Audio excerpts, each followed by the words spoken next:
Amigas y amigos, muchas gracias por seguir estas crónicas del abuelo Freddy. Esta es la segunda parte de Visión de Tacna. En la primera parte traté de la heroica ciudad de Tacna en la época antes de la independencia, que aquí en Tacna se dio el 20 de junio de 1811 el primer grito de libertad, que lo lideró el prócer Francisco Antonio de Cela y Arizaga. Luego Tacna apoya a la expedición de puertos intermedios, especialmente al general Miller. Después recibe en 1828, como reconocimiento a sus esfuerzos, el título de Heroica Ciudad de San Pedro de Tacna, para más adelante ser la engreída del presidente Santa Cruz, quien la designa capital de lo que sería la Confederación Peruano-Boliviana. Sigue en el tiempo la historia y nos encontramos con la invasión de los bolivianos en el año 41, que son repelidos en el año 42. Tacna sufre un tremendo cataclismo en 1868. Al año siguiente, la fiebre amarilla diezma a la ciudad de Tacna, muere ahí lo mejor de su población, sobre todo de su juventud.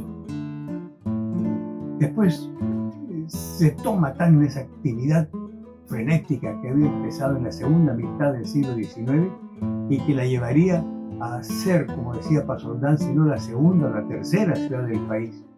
Una serie de construcciones en el centro de la ciudad, el ferrocarril Tacna-Arica, que es el tercero de Sudamérica y el más largo.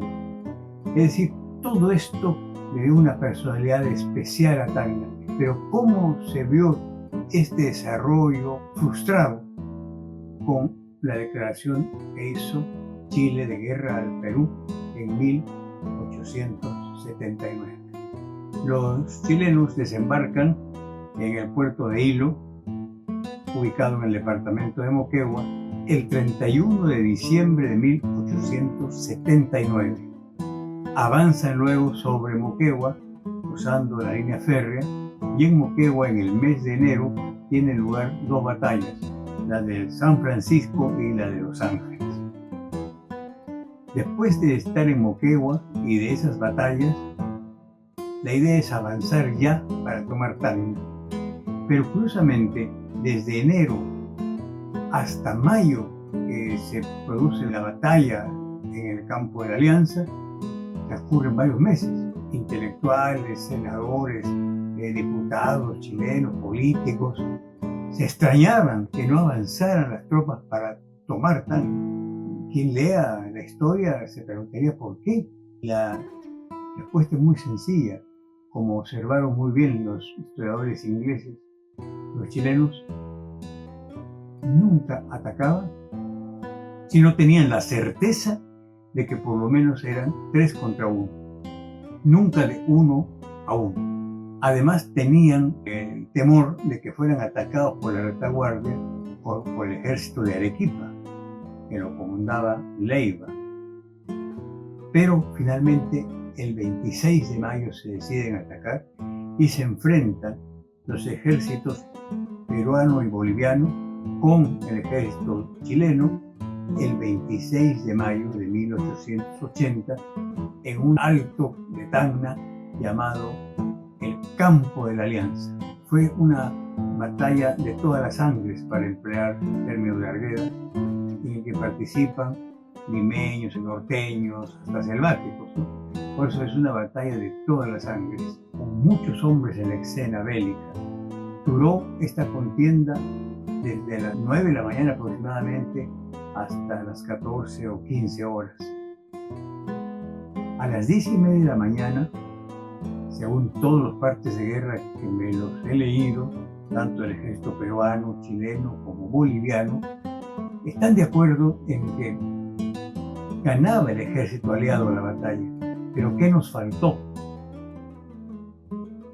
Nos faltó retaguardia. ¿Y cuál era la retaguardia? Era el ejército de Arequipa, comandado por Leiva, que tenía cañones Krupp, inclusive, moderno armamento. Pero nunca llegaron al campo de batalla. ¿Por qué? Porque Pierola lo impidió. ¿Y por qué lo impidió Pierola? Porque si es que ganaba la batalla el contraalmirante Lizardo Montero, que estaba a cargo del ejército aliado, Montero podía irse directamente a ser presidente de la República. Los celos políticos impidieron eso. Entonces nunca llegó el ejército de Arequipa y perdimos inclusive la esperanza de que esa retaguardia, ese ejército llegara más tarde para enfrentar a los chilenos en Arica en la defensa del Morro, no se produjo. Y esto es irrebatible. Todo el Perú conoce que el 5 de junio Bolognesi envía desesperado un último telegrama en el que dice: apure Leiva. Nunca apuró Leiva y perdimos Arica como habíamos perdido en el campo de la Alianza. Esto es muy triste.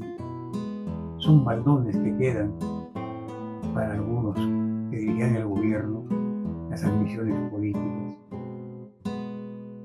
Muy lamentable, muy lamentable. Yo he leído en Vicuña Maquena, ese gran historiador chileno, algo lapidario. Decía que los peruanos, ni en lo más terrible de la situación que vivían, olvidaron sus rencillas políticas. Qué triste. Y eso se ve hasta nuestros días como una tara. Repitiendo las palabras de Manuel González Prada: sin un Grau en Angamos y un Bolognesi en Arica, no tendríamos derecho de llamarnos patria. Como nota quiero decirles que en Tacna no hay ni habrá jamás una calle o una avenida que lleve el nombre de Nicolás de Pierola. Jamás. El ejército chileno que había vencido y tomado Tacna y Arica se dirige hacia el norte. Esta guerra de invasión de los chilenos concluye con el Tratado de Ancón, firmado el 20 de octubre de 1883 en ese hermoso balneario de Ancón. Y ese Tratado de Ancón estipulaba que el Perú perdía la provincia de Tarapacá, donde está ahora el puerto de Iquique. Y las dos provincias que quedaban cautivas eran Arica y Tacna. Para definir quién se quedaba con estas provincias del sur, se convocaría en 10 años, en 1893, a un plebiscito para que todos los hombres mayores de 21 años, o sea, ciudadanos, votaran en Tacna y en Arica si querían ser peruanos o chilenos. Evidentemente, los chilenos se dieron cuenta de que los peruanos iban naturalmente a votar por el Perú, no iban a votar por ellos. Entonces, todo este tiempo fue de una entente cordial.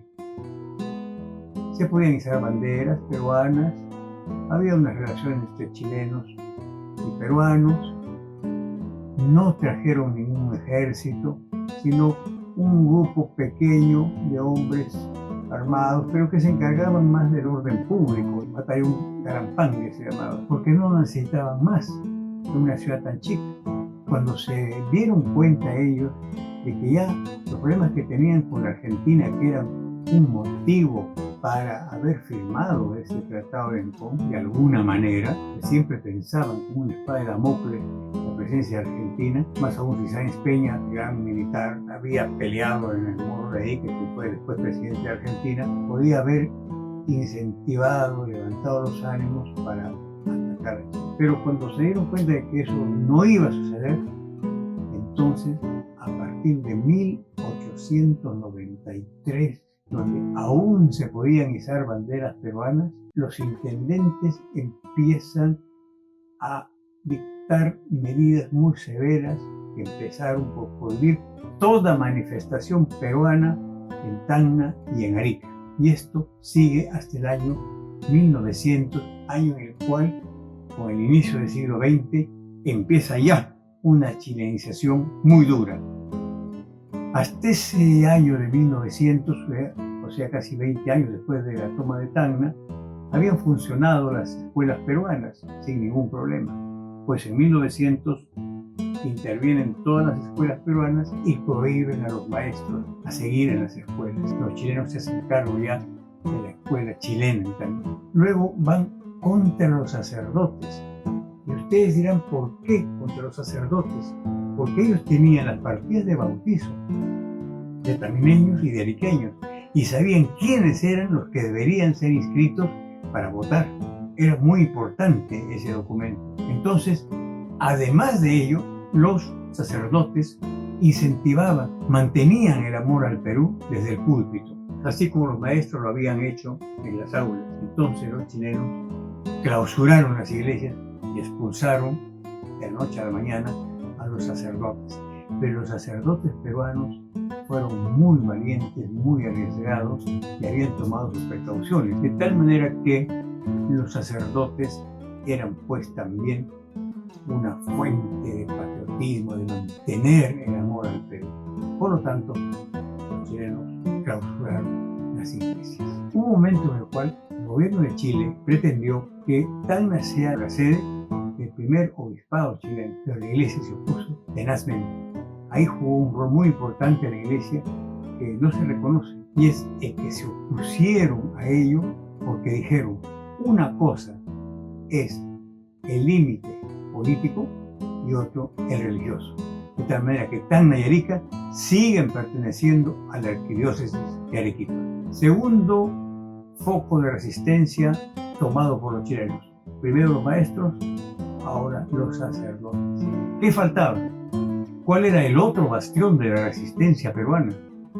Los periodistas, que desde dos diarios, La Voz del Sur y El Tacora, y El Morro en Arica, mantenían el amor a la patria. Los chilenos ya en 1901 habían traído a lo mejor de los periodistas chilenos del diario El Mercurio, y en Tacna se imprimía el diario El Pacífico, que se imprimió hasta cuando entregaron los chilenos Tacna en 1929. En una fatídica noche de julio de 1911, hordas chilenas que habían sido alentadas ¿por quién? Por Salvador Allende Castro, que era ministro de la Corte de Justicia. ¿Quién era Salvador Allende Castro? Padre de Salvador Allende Goces, que fue después presidente de la República de Chile. Esa noche, obreros que construían el ferrocarril de Arica a La Paz, que habían venido aquí a Tacna con la evidente visión de atacar los diarios tacneños, bebieron, tomaron el ferrocarril por la noche y sorpresivamente se detuvieron a 1 kilómetro de Tacna y regresaron y cometieron una serie de barbaridades.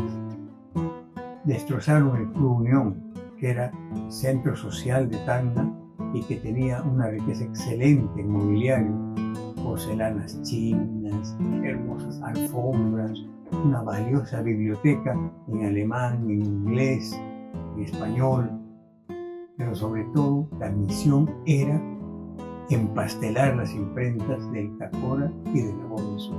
Es terrible. Esa noche fue fatídica, terrible. Entonces, se acabó la resistencia. Sin escuelas, sin sacerdotes y sin periodistas, los chilenos dijeron, aquí no hay nada más que hacer y nos quedamos con Tacna y Arica para siempre.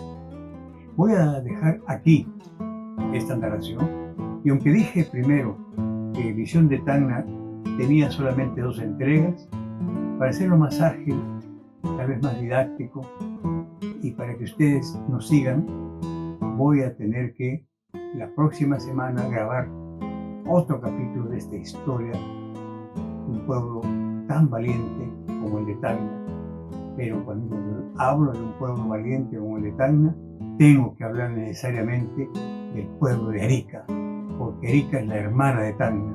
Porque además, Tacna, esta ciudad mártir, esta ciudad 2 veces peruana que sufrió tanto con guerras, con epidemias, con terremotos, con la ocupación chilena, no puede jamás olvidar a su hermana Arica, porque se convirtió en ciudad mediterránea, Tacna. Tacna es la única ciudad del Perú que no tiene puerto, ¿no? Moquegua tiene a Hilo, Arequipa Mollendo, Lima al Callao y así sucesivamente. Pero Tacna no tiene puerto. Queridos amigos, nos vemos en la próxima entrega.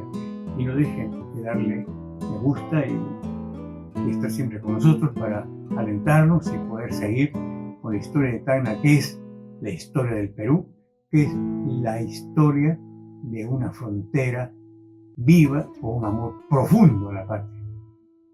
Suscríbanse. Muchas gracias.